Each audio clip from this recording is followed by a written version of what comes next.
ఏదో ఆందోళన నీ జీవితంలో ఉందా? ఒకలాంటి వెలితి. ఏ పని చేస్తున్నా దాని మీద ఫోకస్ లేదు, ఏ పని చేస్తున్నా దాని మీద ఏకాగ్రత ఉండలేదు. పుస్తకాలు తీస్తున్నావు చదువుదామని, ఒక్క పేజీ చదివేసరికి నువ్వు చదవలేకపోతున్నావు. ఏంటంటే నీ కాన్సన్ట్రేషన్ డైవర్ట్ అయిపోతావు. ఏదో ఒక విషయం గుర్తు రావడం, వరీ స్టార్ట్ అయిపోయి ఇంకెందుకులే అని చెప్పి పక్కన పడేస్తావు. పోనీ బైబిల్ చదువుదామని తీస్తున్నావు, ఒక అధ్యాయం కూడా పూర్తిగా చదవలేకపోతున్నావు. ప్రార్థన చేద్దామని మోకరిస్తావు, పట్టుమని 10 నిమిషాలు కూడా నువ్వు ప్రార్థన చేయలేకపోతున్నావు. ఏకాగ్రత ఉండలేదు నీకు. ఏదో ఒక విషయం నిన్ను వెనకకు లాగుతుంది. చింత, కలవరం, వేదన, ఒక క్యాన్సర్ల భవిష్యత్తు నిన్ను పట్టేసిందేమో. యేసు నామములో విడుదల కలుగును గాక. గట్టిగా చెప్పండి ఆమేన్. దేవుని బిడ్డలు ఏ ఒక్కరు కూడా చింతకు, కలవరానికి, ఆందోళనకు బానిసలు కాకూడదు. We rejoice in the Lord. మన దేవునిలో ఏం చేయాలా? ఆనందించాలా, ప్రభువులో సంతోషించాలా.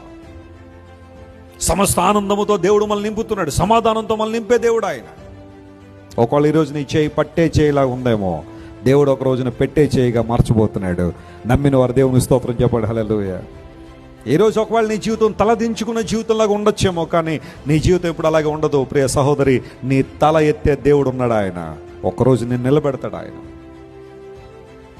ఏ వ్యక్తుల ద్వారా నువ్వు తృణీకరించబడ్డావో ఆ వ్యక్తుల ముందే దేవుడు నిన్ను సమృద్ధిగా దీవించడం ద్వారా ఒక పాఠాన్ని నేర్పించాలనుకున్నాడు.